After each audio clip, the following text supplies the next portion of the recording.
देखिए, हमारी मौजूदगी शामली के आदमपुर गांव में है। इस वक्त जो जीवा का परिवार है वो बातचीत करने के लिए हमारे साथ मौजूद है।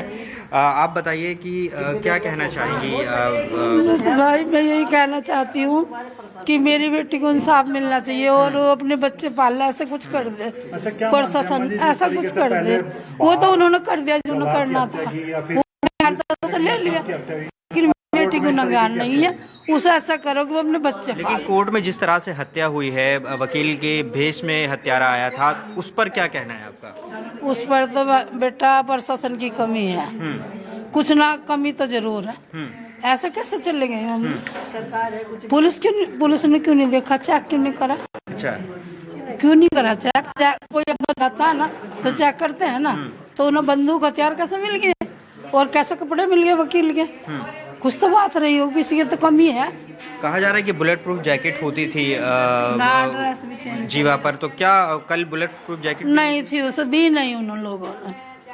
पहले बुलेट प्रूफ जैकेट होती थी? हाँ होती थी। हाँ। वो अब नहीं, कल नहीं दी उसे। हाँ। कल पहनने नहीं दिया, जना दी नहीं, क्या कारण था? हमने भी आप लोगों से सुना। तो अभी क्या पता चल रहा है, पुलिस कब तक यहाँ पर जीवा के शव को ला रही है? अंतिम संस्कार यहीं किया जाएगा? हाँ यहीं करांगे भाई। ये उसका जन्मभूमि है, यहाँ पैदा हुआ था, यहीं होगा। हाँ। बस अभी मैं तो यही चाहूँ बेटा, मैं बहुत गरीब, मेरे हाथ जोड़कर रिक्वेस्ट है कि मेरी बेटी को बस परेशान ना करे प्रशासन, कुछ भी ना। क्या दिक्कत है आपको? आप जो पायल माहेश्वरी आपकी बेटी हैं, क्या आपको क्या डर लग रहा है? क्या मुझे ये डर लग रहा है, मेरी बच्ची को फंसा रहे हैं।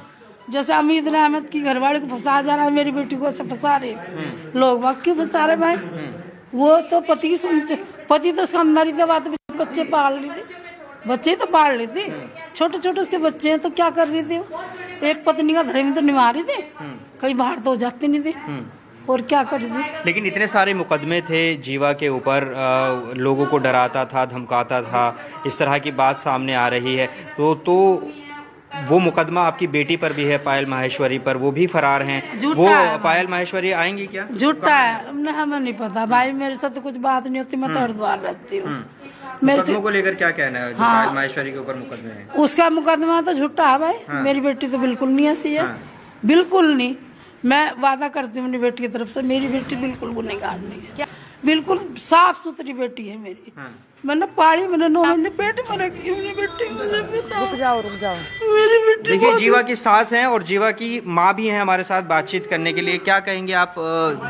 जीवा की हत्या कोर्ट के अंदर आपके पास में, और इसी बीच खबर आपको बता दें कि सुनील राठी का नाम बार बार आ रहा है, और बार बार सुनील राठी का नाम हम इसलिए ले रहे हैं क्योंकि हम जो उस कड़ी को जोड़ने की कोशिश कर रहे हैं, या हमें जो दिखाया जा रहा है, जो हमें सूत्रों के वाले से खबर आ रही है कि सुनील राठी, अगर आप क्रोनोलॉजी समझते हैं, संजीव जीवा को एक आंख नहीं देखना चाहता था। अदावत उसके साथ में उसकी पुरानी थी। पश्चिमी उत्तर प्रदेश के दोनों ही कुख्यात गैंगस्टर्स थे, दोनों आमने सामने खड़े नहीं होना चाहते थे। और सबसे बड़ी वजह यह है कि संजीव जीवा जिस तरीके से राइट आर्म था मुख्तार अंसारी का, कुछ वैसा ही मुन्ना बजरंगी भी था।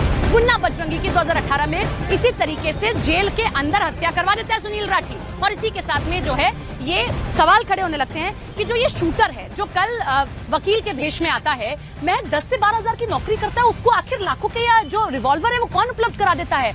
और उसके पिता तो ये कहते हैं कि वो तो नौकरी करने के लिए गया था, हमें तो मालूम ही नहीं, और हम तो बहुत दिनों से बातचीत भी नहीं कर रहे थे। अमित का रुख कर लेते हैं। अमित, गैंगस्टर्स की तो लड़ाई सामने आ ही रही है, लेकिन हत्यारे को लेकर भी सवाल खड़े हो रहे हैं कि उसके पिता तो ये कह रहे हैं कि हम बातचीत कई हफ्तों से नहीं हो पाई थी, लेकिन वो तो नौकरी करने गया था, हमें तो पता ही नहीं कि कब ये लाखों के रिवॉल्वर से किसी की हत्या कर देता है।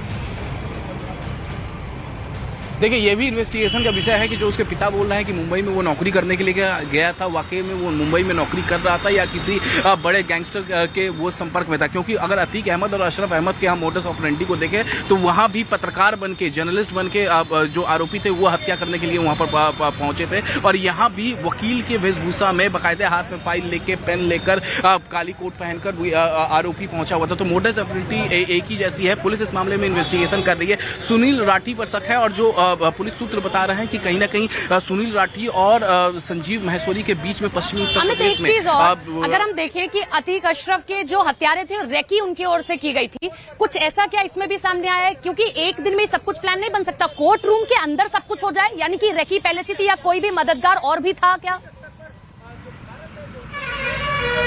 देखिए, इन्वेस्टिगेशन का ये विषय है और फिलहाल जो है पुलिस जो बता रही है कि फिलहाल एक ही आरोपी है, अन्य दूसरे रेकी तो जाहिर तौर पे इस पूरे मामले में हुई हो, क्योंकि जिस तरीके से इस पूरे हत्याकांड को अंजाम दिया गया। लौट रहे हैं आपके पास में इस वक्त की ये बड़ी खबर आप देख रहे हैं और न्यूज 18 इंडिया इस खबर से जुड़ी हर एक अपडेट सबसे पहले आपको देगा। हमारी नजर इस खबर पर लगातार बनी हुई है।